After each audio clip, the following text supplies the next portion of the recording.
You're listening to an archived Cabral Concept podcast. After listening to this show, check out the most up-to-date podcasts available at stephencabral.com/podcasts or search directly on iTunes. And now, welcome to the Cabral Concept, where board-certified naturopath and integrative health practitioner Dr. Stephen Cabral shares how he was diagnosed at the age of 17 with a life-altering illness and given no hope for recovery. It was only after studying and traveling all over the world did he discover how to combine ancient Ayurvedic healing practices with state-of-the-art naturopathic and functional medicine to fully rebalance the body and re-energize it with life. It's time to discover how to get well, lose weight, and finally feel alive again. And now, here's your host, Dr. Stephen Cabral. Thank you so much for joining me here today on this Wellness and Weight Loss Wednesday. We're going to be covering the top 20 estrogen-producing foods and the controversy of whether you should be avoiding them or not. So I'm really looking forward to getting into that. And so obviously, before we get to those foods, let's talk about what is an estrogen and what are estrogen-producing foods and should we be avoiding them. So estrogen is produced in both men and women, just more predominantly in women, especially before the age of menopause. And what we want to look at is what estrogen does to the body and why people are so worried about it and what it can cause and what foods does it come from. So one of the things that higher estrogen levels can do in the body, and this is serious, so we should look at that, is when you have higher levels of estrogen, it can affect fertility. So it can actually cause infertility with much higher levels of estrogen. Things like PCOS in women, really, really important. So it can cause essentially an abnormal growth of tissue in both breast and endothelial tissue, I should say, in uterine-based tissue as well. And when we look at that, we say, okay, well, those things can then potentially lead to cancer. So one of the reasons why we'd want to be careful about too high of estrogen levels is that they can negatively affect women, but also men as well. Like there's been definitely correlations with higher levels of estrogen and then higher levels of PSA or prostate-based issues in men. So we want to look at that without a doubt. And then also higher levels of estrogen potentially causing a link with dementia or things like Alzheimer's in people as we age. So all of that is serious. All of that should be looked at. But I want to give you the other side of the equation in just a moment. So now that we know that both men and women have estrogen, and that estrogen at higher levels can actually cause health issues in the human body, we want to look at then what are some of the positive things? But what do because not everything is negative in the body, and that's what today's podcast is really going to all be about: is the actual balance between how it can hurt you, but also how something can help you. And again, that goes with everything, almost everything that is natural in this world. Now, we're not talking about synthetics, that's for sure. I'm actually going to be talking about synthetic estrogens in about a week from now on a Toxic Thursday, we're going to call it. But some of the positives of just having normal levels of estrogen are actually helping to reduce certain types of cancer. Believe it or not, when estrogen levels are too low, especially menopause and after, you can actually have higher levels of breast cancer, higher levels of ovarian cancer as well. It's also heart protective. So having enough estrogen is good to prevent things like heart attacks or any type of atherosclerosis. It's excellent in helping with weight loss, although I will say that too higher levels of whether it's phytoestrogens, plant-based estrogens that we're going to talk about in a moment, or normally produced estrogens in the body, I just mean by the ovaries, well, then we're going to have higher levels of weight gain. And again, that goes mainly for women. Men can have higher levels of estrogen as well, and that can be a conversion of testosterone to estrogen. But also there's, again, environmental-based estrogens from plastics and things like that we're going to talk more about next week as well. So maintaining a good balance of weight loss through normal estrogen, really, really important. I want to talk. Why don't I just chat about that for 1 second as well? And that's because, so it's really, this is a vicious cycle. The more weight we gain, the more adipose tissue we have, or the larger the adipose tissue we have, the fat cells, right? They grow large. Well, the larger they are, actually, the more estrogen we produce inside of our own body. So that's why losing weight can really be this vicious cycle, meaning the more weight you gain, the harder it is to lose because you're producing more estrogen, and that's this endogenous estrogen within your own body, and that can lead to then more weight gain. Now, the cycle can be stopped, and we talk about that all the time with things like doing a good functional medicine detox and all of those other things as well. So We won't talk about that today, but we've gone over them many times on all the previous weight loss and wellness Wednesdays as well.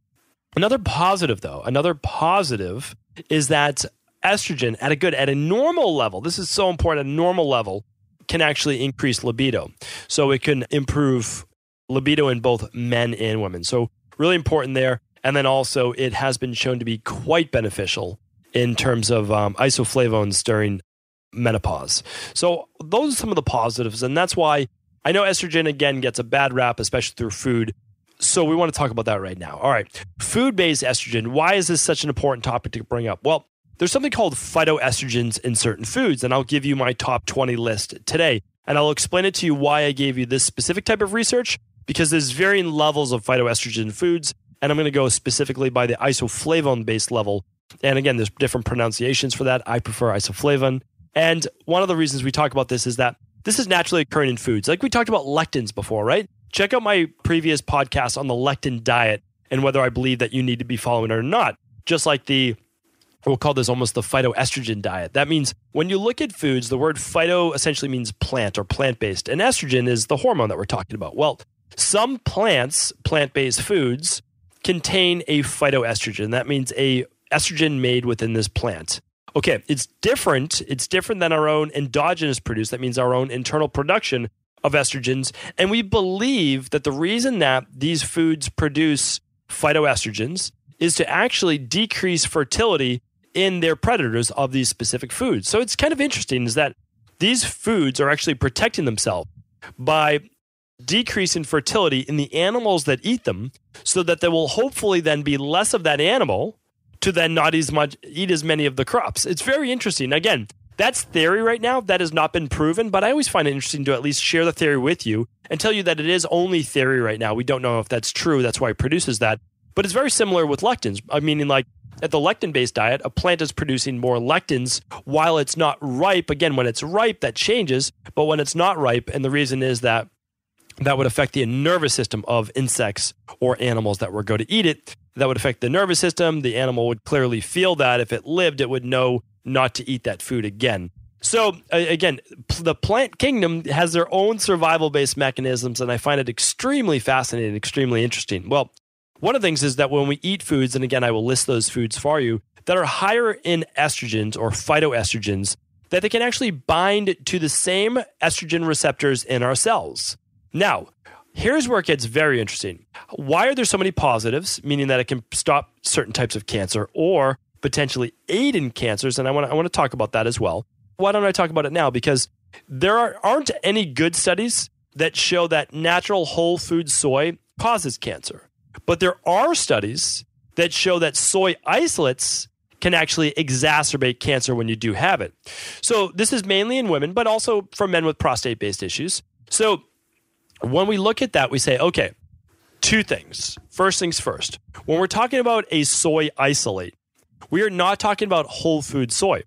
We're not talking about edamame. We're not talking about tofu. We're not talking about tempeh. We're not talking about some of the other phytoestrogens, which I'll name in a moment. I'm focusing on soy today, but I'm going to name others as well.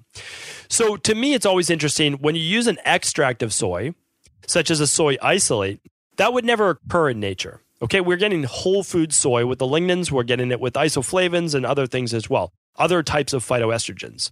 But when we use it in a lab, we're taking the most potent part, which is the protein. Remember, you've heard me speak about this on many different interviews.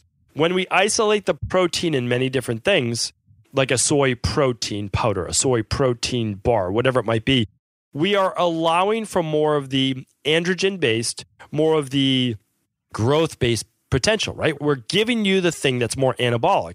Well, if we're increasing anabolism, so this is again where we have to use our kind of detective hat.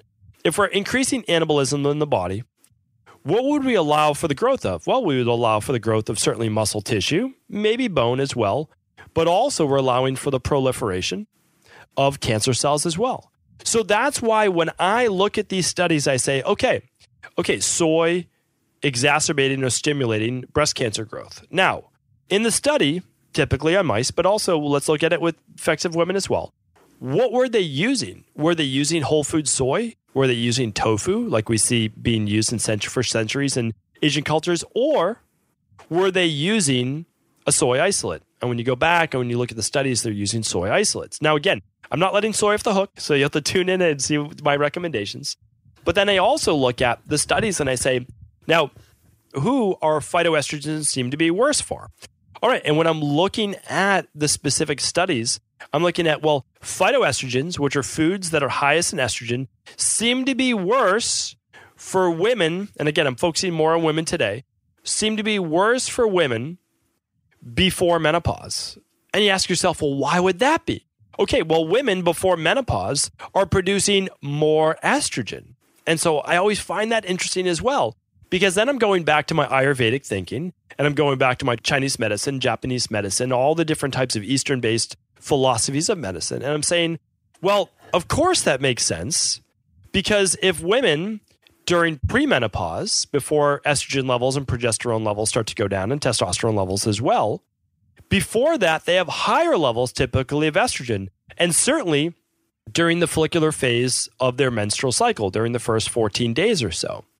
So would giving a woman who's premenopausal more estrogen be healthier or not for their body?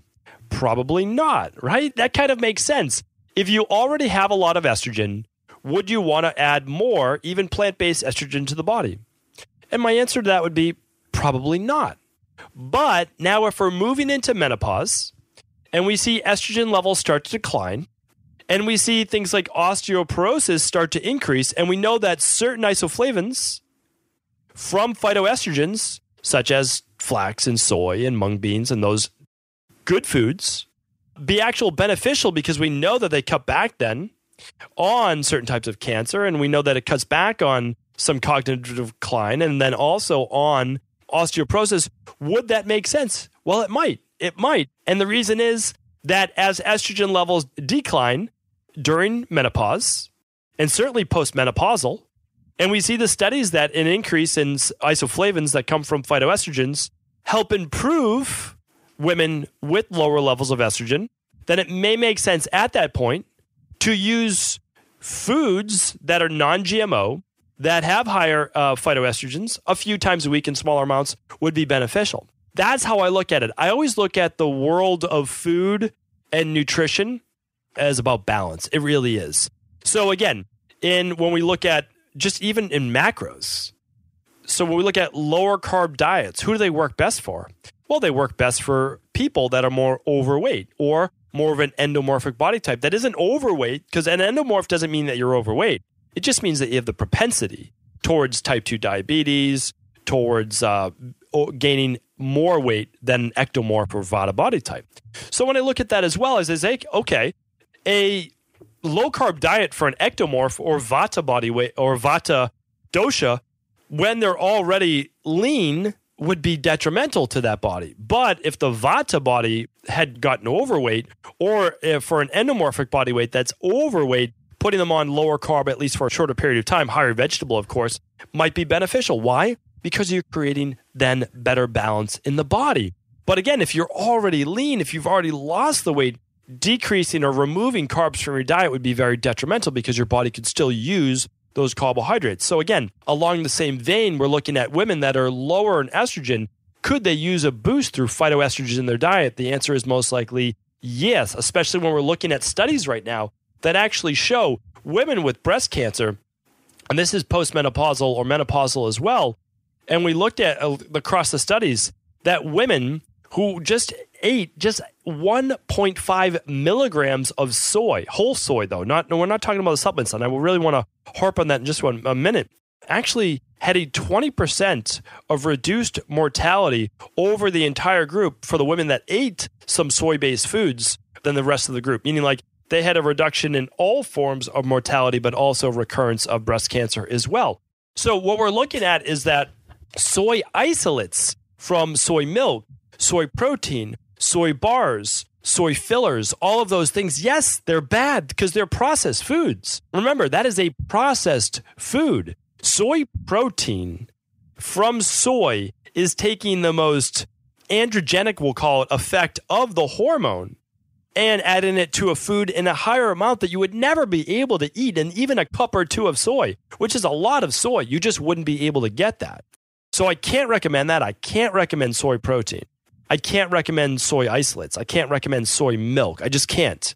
But I could get behind soy foods such as, well, let's look at it this way, as some sprouted organic tofu, some tempeh in the diet, some miso in the diet, because I'm looking at thousands of years, not just a couple hundred years, over 1,000 years of it being used in that way in Asian cultures in a small amount. Now, I'm talking about a handful or less at a meal. Now, in America, certainly, in America, we love to say, well, if a little soy is good, why don't we just have 3 cups at a meal? No, that's not how it's supposed to be. In general, your protein, and soy is a protein. In general, your beans or your protein or anything would be a garnish, a decoration to the meal. And that's where we kind of lost it. Like we're fighting over proteins right now of what's good, what's bad. But the truth is that you should not be overdoing your proteins. And remember, like I've been through this. I really have. That is me tapping my chest being like, I'm that guy who overdid protein in my late teens and early 20s, and even to my mid-20s, to be honest. My mid-20s all the way up to around, I would say 26, 27 years old. And I made this switch around 27 years old. Like that's when it all switched. I'm like, I get it. Like I finally get it. I'm like, I have to separate body transformation from health. That's when I made the separation. That's when things started to make sense for me. And the reason is that you can do amazing things to transform your body. You can do amazing things. You can go keto. You can go low carb. You can do like super hard, high intensity workouts all the time. You can do all of those things and your body may look great, right? You may look great, but it's not healthy on the inside. On the outside, looks fantastic. Well, for some people, again, it's all perception and it's all subjective. But on the inside, literally massive amounts of oxidative stress going on. And you can't see that because you're buffering it, in your early 20s, mid 20s, and even to your 30s. By 40s, you're going to see the thinning of the skin, the wrinkles, the thinning of the hair, all of those things because there is all of this oxidative stress breaking down your body. So you want to play around in your 20s like, most of us do. You don't see the effects, but that's why you also, and again, there's amazing coaches in their 20s. I'm not saying that. But you can't say, hey, look at me in my 20s with these great buffering enzymes in my body that's not showing the effects of all this stress. You can't do that, right? Because like I was there, and although I think I was giving good nutrition advice, good overall health advice, I wasn't necessarily always following it myself, eating the 270 plus grams of protein per day, like doing all of those things. Not ideal, right? I was doing maybe other things well, but that was not the ideal thing to do. And certainly I went through the whole soy topic myself when I was studying under various doctors. And they, believe it or not, a very famous doctor, I won't talk about them because I don't want to talk about them negatively, but since I was a certain type, I'm putting that in air quotes, soy was recommended as the protein for me. So I was taking in like 30 to 40 grams of soy per day, like that legitimately. And that's a lot of soy protein. And all of a sudden I started to get those higher estrogen-based symptoms in men. And it was not pleasant. I got the irritation around my nipples, the swelling of that tissue as well. And I'm like, what is going on? So again, I always go back to like, what changed? And it was the soy protein. I eliminated that. 10 days later, all of it had gone down and I felt better. So I went back and they're like, oh no, that couldn't be possible. So I'm like, okay, well, maybe it was me. So I went back, changed my only variable, which was soy protein, had my 2 soy protein shakes a day. And right all of a sudden, about 4 or 5 days after, maybe it was a week, I got that swelling irritation again. I said, okay, well, it doesn't matter what they're saying. It's happening to me. Maybe it doesn't happen to other people, but it's happening to me. So that's why I can say that soy protein for many people detrimental. Maybe not for everyone, but for some certainly detrimental. And remember, the easiest way to test your estrogen levels or your hormone levels in general is a simple saliva test that you can literally do right at home. You can do this with kids. You can do it with adults. You can do it to check fertility, any of these different types of things you can look at.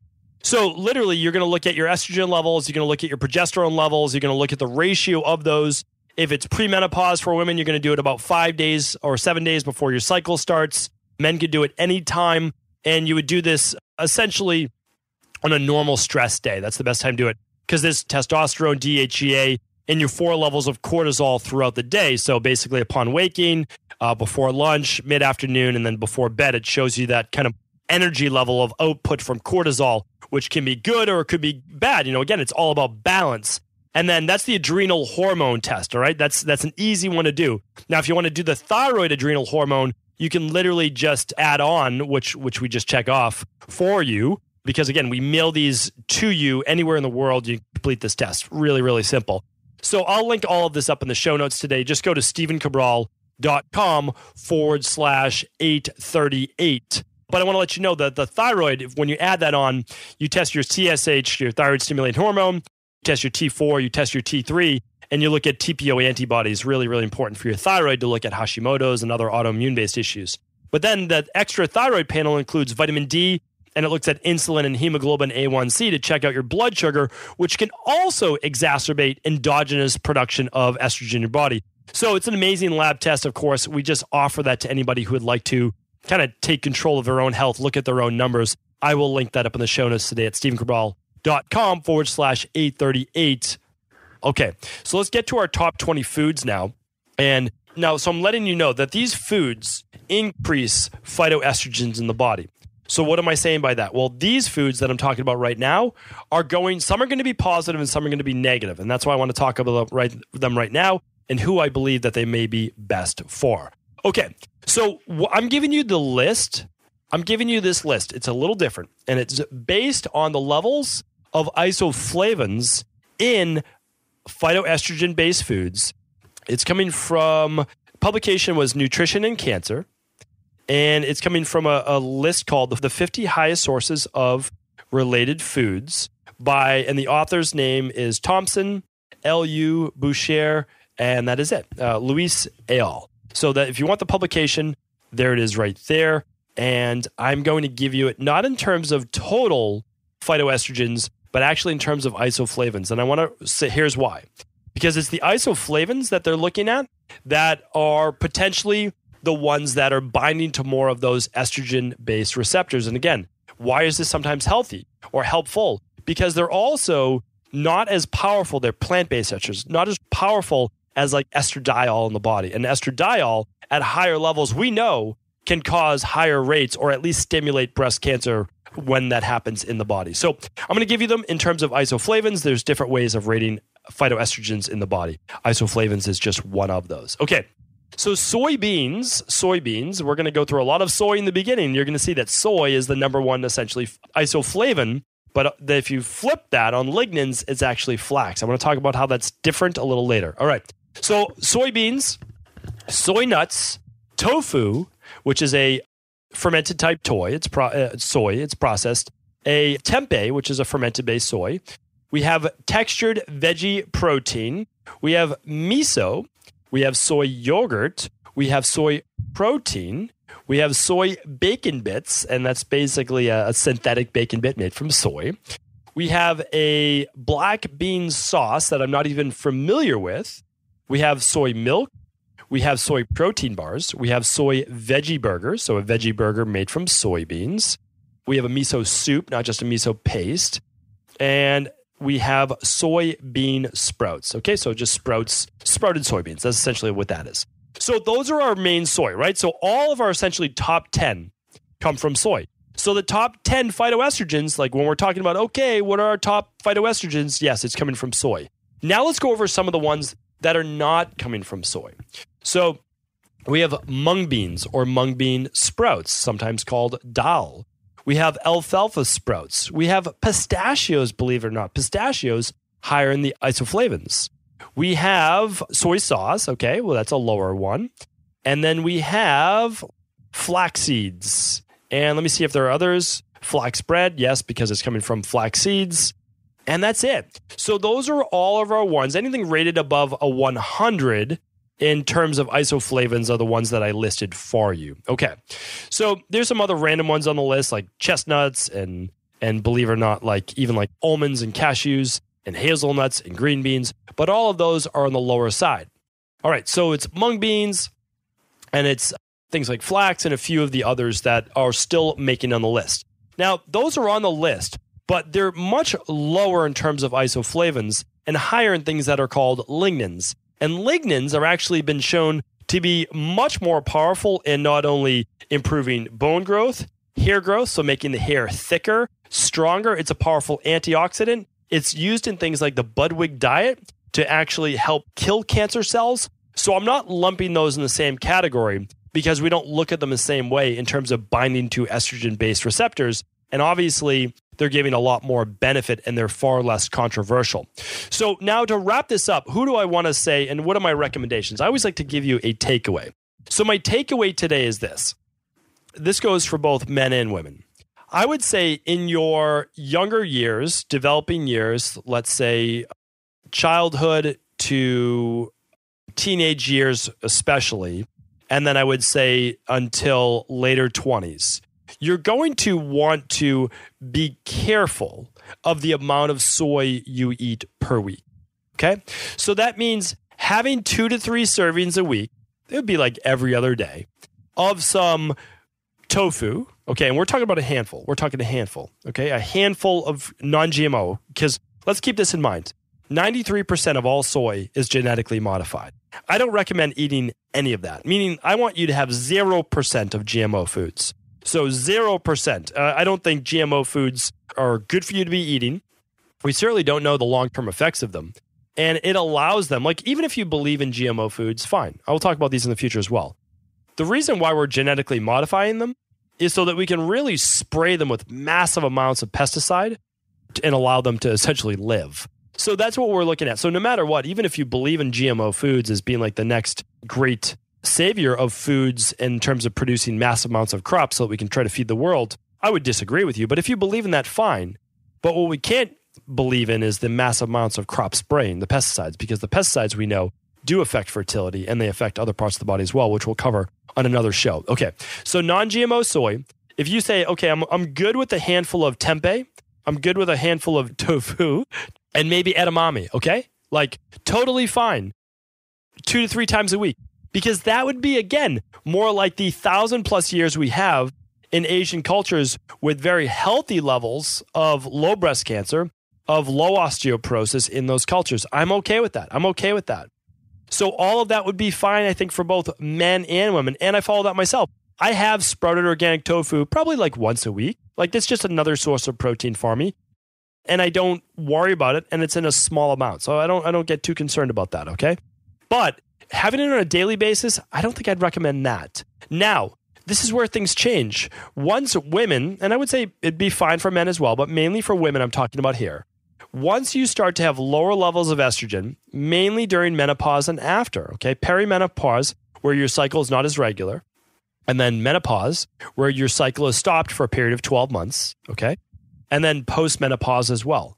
Could you have more than that? Could you have 3 to 5 servings of soy per week coming from a non-GMO sprouted organic tofu or a tempeh or edamame? Yes. What would I not recommend though? I would not recommend a soy protein isolate. I would still not recommend soy milks. I would not recommend anything where you read in the back of the label where it says soy isolate. That's basically the easiest way to go about this. Because those could, we don't know for sure yet, but they could exacerbate and proliferate breast cancer cells in the body. Whereas whole soy can be potentially protective and potentially even decrease the recurrence of breast cancer in women. So I just wanted to give you the unbiased studies there.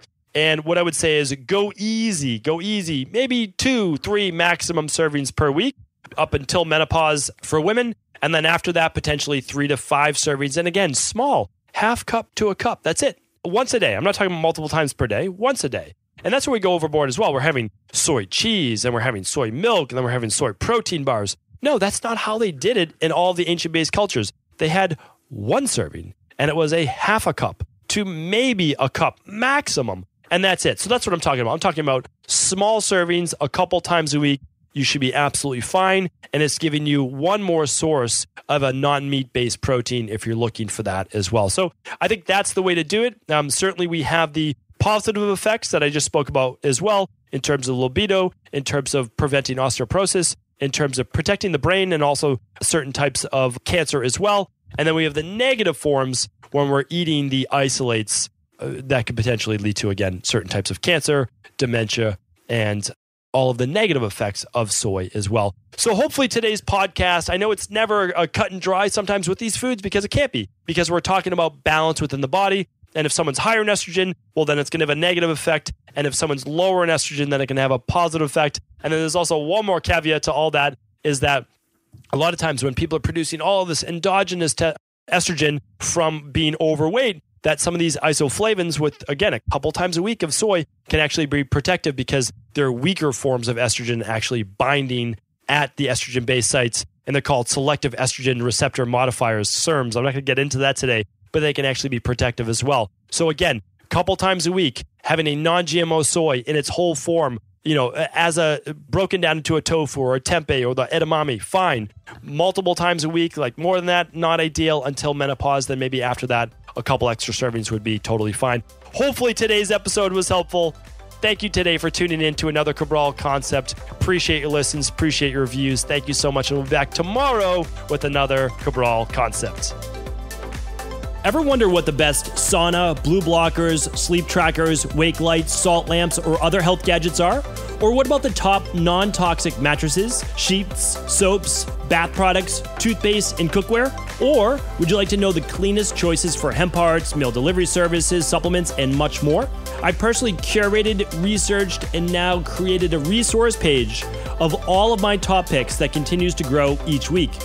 These are the exact products I use in my own life, with my family, in my private practice, and they're the ones I trust. To find out all of my up-to-date recommendations and all the details, simply head on over to stephencabral.com/resources.